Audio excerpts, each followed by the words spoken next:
Bom dia, boa tarde, boa noite, galera. Meu nome é Vitor Hugo e esse aqui é o canal do Guará. Sejam todos bem-vindos a mais um vídeo. E hoje o Fluminense joga mais uma vez pelo Campeonato Brasileiro. E mais uma vez vai jogar longe do Rio de Janeiro. Tudo o que você precisa saber sobre o confronto entre Fluminense e São Paulo lá no Morumbi está aqui no pré-jogo do canal do Guará. Sem muito mais enrolação, já vou pedindo para que você deixe o seu like aqui embaixo, que você se inscreva aqui no canal do Guará, caso você não seja inscrito. Te lembro daquela nossa meta ambiciosa de chegar aos 1000 inscritos até o final do ano. Então, para isso, eu conto com a inscrição de cada um de vocês. Nesse mês de maio, que é o mês do meu aniversário, eu estipulei uma meta como presente de chegar aos 700 inscritos. Então, conto com a sua inscrição para poder ganhar esse presente. Já estamos aí passando dos 770 inscritos, falta um pouco para a gente poder chegar nessa meta. Então, conto com a sua inscrição. Agora sim, vamos rodar a vinheta do canal e começar o vídeo.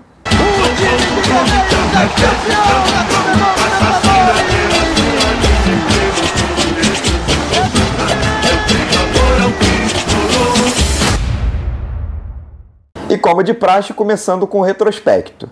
O São Paulo é o time fora do Rio de Janeiro que mais enfrentou o Fluminense na história. E são 131 jogos, com 48 vitórias do Tricolor, 27 empates e 56 vitórias para o time de três cores. E no Morumbi o aproveitamento é pior ainda. São 56 jogos no estádio com só 9 vitórias do Fluminense, 16 empates e 31 derrotas. Algumas para o São Paulo, outras para o Corinthians, que antes do Pacaembu e da sua casa, a Arena Corinthians, jogava e mandava alguns jogos no Morumbi, e também para o Palmeiras e para o Santos. O Fluminense tem muitas derrotas, mas nas últimas 7 vezes que foi enfrentar o São Paulo pelo Campeonato Brasileiro no Morumbi, por 4 vezes empatou o jogo e em 2019 e em 2014 saiu do estádio com a vitória. Eu venho falando bastante aqui no canal do Guará que em 2024 o Fluminense vive uma temporada de altos e baixos.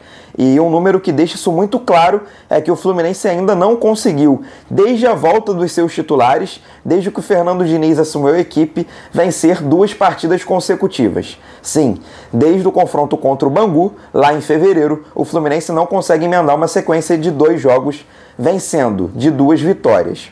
O que é algo bem importante, não só para aumentar a moral do time, mas também o astral e a confiança da torcida.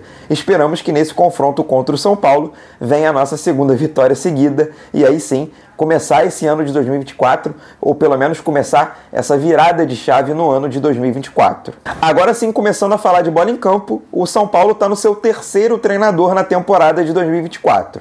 Começou com o Dorival Júnior, que largou o time para ir para a seleção brasileira, contratou o Carpini, ex-treinador do Juventude, e acabou demitindo o treinador, e agora quem está é o argentino Zubeldia.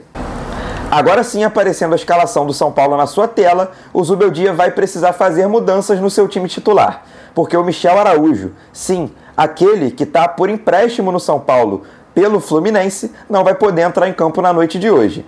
E não só vai poder entrar em campo por conta do contrato de empréstimo, o que tem uma cláusula que invalida o jogador nos jogos contra o Fluminense, ele não pode enfrentar a equipe e que emprestou ele para o São Paulo, mas também porque ele está suspenso. Aquela famosa suspensãozinha de 3º cartão amarelo, com aquele amarelinho forçado um jogo antes, de um jogo que você já vai ter que ficar de fora. Então, para a vaga do Michel Araújo, o garoto Galopo vai ser opção no time titular do São Paulo. E na análise tática do confronto entre Fluminense e Colo-Colo que ocorreu na última semana, eu falei bastante sobre o quão bem o Fluminense foi na bola aérea, interceptando quase todas as jogadas pelo alto do time chileno. E o Fluminense vai precisar mais uma vez de uma atuação irretocável na bola aérea defensiva contra o São Paulo do Zubeldia, que marcou 77% dos seus gols desde a chegada do argentino no comando técnico do time de bolas aéreas. São 11 gols marcados e 8 deles pelo alto. E agora falando do verdadeiro tricolor, o Fernando Diniz tem uma baita de uma dor de cabeça para o confronto na noite de hoje, porque o Paulo Henrique Ganso está suspenso e o seu reserva imediato, Renato Augusto, está lesionado. A provável opção do Fernando Diniz, está aparecendo já aqui na tela, é colocar o Alexander como segundo volante e o Lima como meia armador. Uma das opções também poderia ser o Terãs como armador, mas a gente sabe que o futebol desempenhado pelo Terãs até aqui com a camisa do Fluminense é bem abaixo, principalmente a nível de intensidade. algo que muito provavelmente o Fluminense vai precisar na noite de hoje. Então a opção é pelo Alexander e o Lima como meia armador. E devido à lesão do Douglas Costa, o Fernando Diniz vai voltar com o Marquinhos para a ponta direita e vai colocar o Guga na lateral direita para dar aquele balanço defensivo que vai ser bem importante para o Fluminense. Talvez sim, por falta de opção. E uma notícia importante a nível de elenco é que o centroavante John Kennedy foi reintegrado à equipe e vai estar à disposição do Fernando Diniz na noite de hoje, após os casos de indisciplina. E lembrando que o jogo de hoje, numa segunda-feira, um dia nada convencional para se assistir futebol, é às 8 da noite no Morumbi. E a transmissão vai estar nas mãos da TV fechada no Sport TV. Agora falando do homem do apito, é o senhor Anderson Daronco, com quem o Fluminense tem um retrospecto mediano. São 39 jogos apitados, com 14 vitórias do Fluminense, 11 empates e 14 derrotas do Fluminense. São 63 cartões amarelos distribuídos ao longo desses jogos e apenas 3 cartões vermelhos.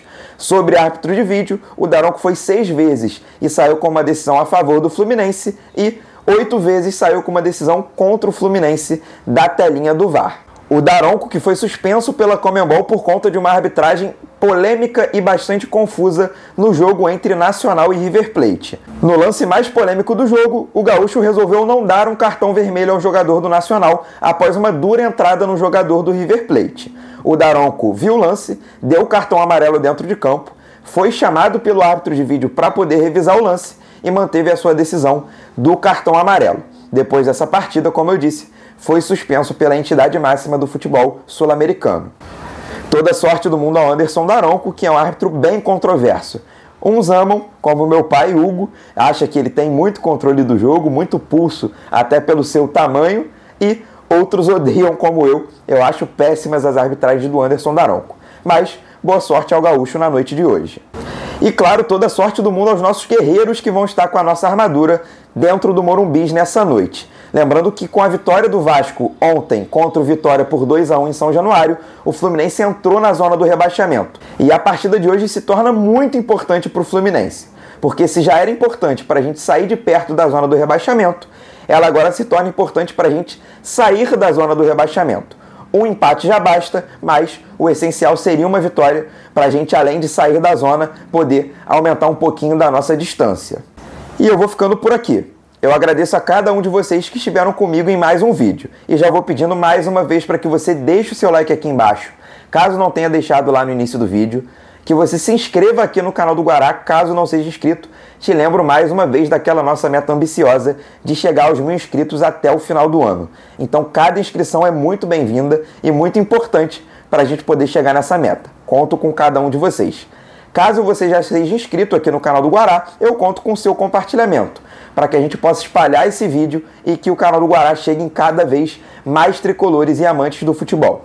Então compartilhe nos grupos do Fluminense, compartilhe nos grupos de futebol e pelada do WhatsApp e, claro, compartilhe para os seus amigos tricolores e para os seus amigos que gostam de futebol. E como não tem outro jogo nessa segunda-feira, vão estar ligadinhos para ver o confronto entre São Paulo e Fluminense. E, claro, lembro a você que a aba aqui dos comentários sempre está aberta para a gente poder debater e trocar uma ideia sobre o que esperar do confronto de logo mais, se você gostou da provável escalação montada pelo Fernando Diniz e o que você espera, qual o seu palpite para o jogo de hoje. Eu te lembro que a gente tem um encontro marcado aqui já amanhã para análise tática do confronto entre São Paulo e Fluminense. Um abraço e até amanhã.